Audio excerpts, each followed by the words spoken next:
Welcome to Soni Subbu vlogs. ముందుగా అందరికీ క్రోధీనామ సంవత్సర ఉగాది శుభాకాంక్షలు అండి. మనం ఉగాది పచ్చడి ఎలా చేసుకోవాలో చూసుకుందాం. మనం మామిడి పిందెలు తీసుకోవాలన్నమాట. పెద్దవైతే పులుపు వస్తాయి, చిన్నవైతే వగరు. మనకి మామిడికాయ వల్ల వగర కలవాలన్నమాట. సో మామిడికాయని చిన్న ముక్కలుగా కట్ చేసుకొని ఒక నిమ్మకాయ సైజ్ అంత చింతపండుని నానబెట్టుకొని ఉంచుకోవాలన్నమాట. మనకు అప్పట్లో మిరపకాయలు ఉండేవి కాదంట. సో మనం కారం వేసుకోకుండా కారం కోసం మిరియాలు వేసుకుంటాము. మిరియాలని గుండలాగా ఇలా చేసుకొని మిరియాల పొడిని చేసుకొని తర్వాత మనం వేప పువ్వుని రెక్కలు మాత్రమే చేసి పెట్టుకోవాలన్నమాట. ఇలా రెక్కలు బాగా నలిపి రెక్కలు తీసుకోవాలి. దాని తర్వాత చింతపండుని బాగా గుజ్జు చేసుకొని ఆ చింతపండు గుజ్జులో మనం మామిడి ముక్కలు ఉన్నాయి కదండి, మామిడికాయ చిన్న చిన్న ముక్కలుగా కట్ చేసి పెట్టుకున్నాం కదా, ఆ మామిడికాయ ముక్కలు వేసేస్తామన్నమాట.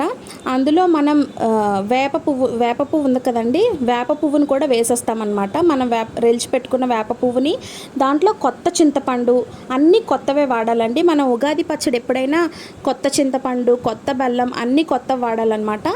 సో ఇలాగ వేప పువ్వు వేసిన తర్వాత మిరియాల పొడి ఏదైతే తీసుకున్నామో మిరియాల పొడిని, ఉప్పుని, చింతపండుని ఇవి వేసుకొని బాగా కలుపుకోవాలి. అసలైన ఉగాది పచ్చడి అంటే ఇదేనండి.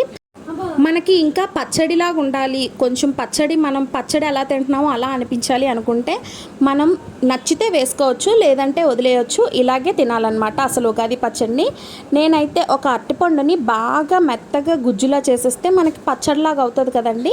సో అలాగ అరటిపండుని వేసుకొని మనకి నోట్లో అక్కడక్కడ తగలడానికి పుట్నాల పప్పు కూడా వేసుకుంటాం అనమాట. ఈ రెండు మాత్రం నచ్చితేనే వేసుకోండి, లేదంటే వదిలేయండి. అవే అసలు షడ్రుచులు అంటే అవే అనమాట. ఉప్పు, తీపి, కారం, పులుపు, వగరు, ఇవే షడ్రుచులతో కూడిన ఉగాది పచ్చడి అనమాట. ఇవి మాత్రం పచ్చడి కోసం వేసుకుంటాము. ఇంకా మీలో ఉగాది పచ్చడి అంటే ఎవరికి ఇష్టమో వాళ్ళు కామెంట్ సెక్షన్లో కామెంట్ చేయండి. ఇంకా వీడియోని చూస్తూ లైక్ చేయకపోతే please do like, share and subscribe. మీరు ఇలాగే నాకు సపోర్ట్ చేస్తూ ఉండండి. Bye bye.